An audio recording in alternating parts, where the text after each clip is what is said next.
Eu acho que os bons físicos, quer dizer, os físicos que efetivamente são capazes de dar contribuições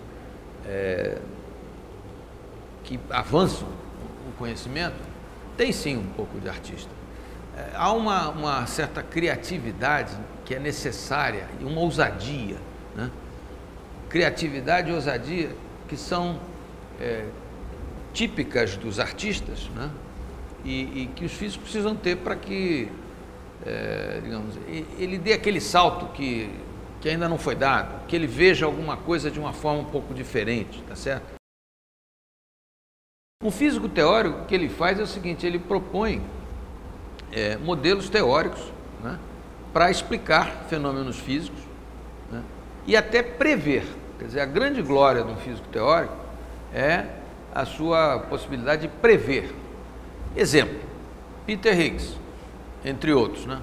Higgs, Guralnick, Huygens, Keeble, Braut, Englert, todas essas pessoas trabalharam num desenvolvimento de um certo mecanismo, etc., que, de certa maneira, né, na interpretação, por exemplo, do Higgs, leva à existência de uma nova partícula.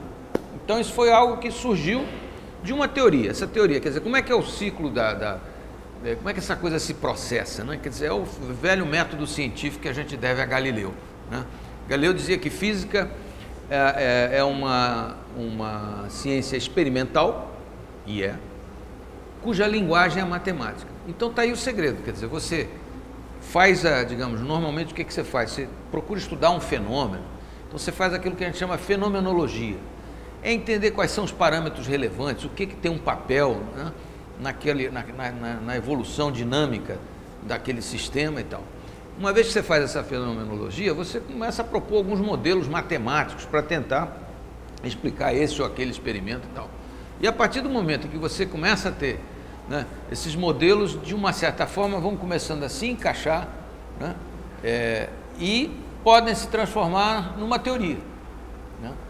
Teoria que vai explicar, digamos, vários fenômenos que são correlacionados, né? E a partir do momento que você propõe essa teoria, obviamente você vai ter que fazer cálculos, como disse Galileu muito apropriadamente, a linguagem é matemática. Então o modelo matemático leva a que você faça cálculos, elabore, etc. E aí você começa a calcular certas quantidades que depois vão ter que ser medidas.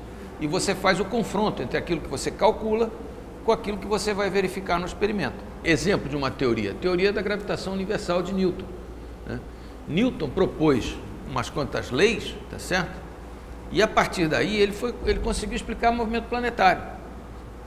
É uma obra magnífica, um troço tão fantástico que, graças a isso, por exemplo, a teoria newtoniana, ela era uma ferramenta tão importante que planetas foram descobertos simplesmente porque os cálculos que eram feitos, né, para a órbita de um determinado planeta, né, eles não estavam batendo com a observação. Então, o que se fez? Houve uma hipótese de que podia haver um outro planeta numa órbita próxima que perturbaria a órbita daquele planeta de interesse, né?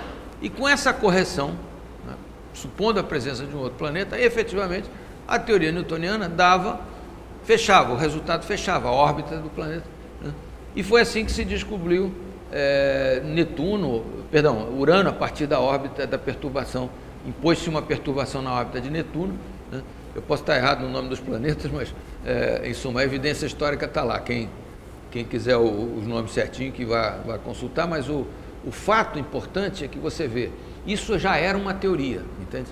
Uma teoria que dava a possibilidade de você prever algo sobre a natureza e depois ir lá e encontrar aquilo que você previu.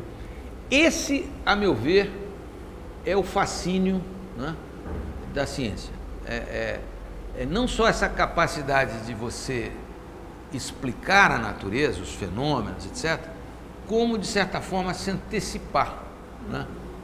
E dizer, eu sei que você está me reservando uma surpresa, sei lá, na faixa de 125 GeV. que foi o espírito que levou todo esse pessoal que estava lá no CERN quando se fez o anúncio da descoberta dessa partícula recente, né, exultar. Obviamente, o que a gente sabe hoje em dia é que existe uma partícula nova, cuja massa está entre 125 e 126 GeV. O grau de confiabilidade dessa medida é muito grande, né, sei lá, parte em 1 milhão, por aí, certo? Então nós sabemos que existe. Agora, obviamente, como um cientista, você só pode afirmar que aquela partícula é o bóson de Higgs, ou é isso ou é aquilo, depois que você estudar como é que ela decai e se der conta de que esses decaimentos são compatíveis com a hipótese de que aquilo é efetivamente um bóson de Higgs com tais e tais características. Mas aquele momento, por exemplo, é um momento mágico.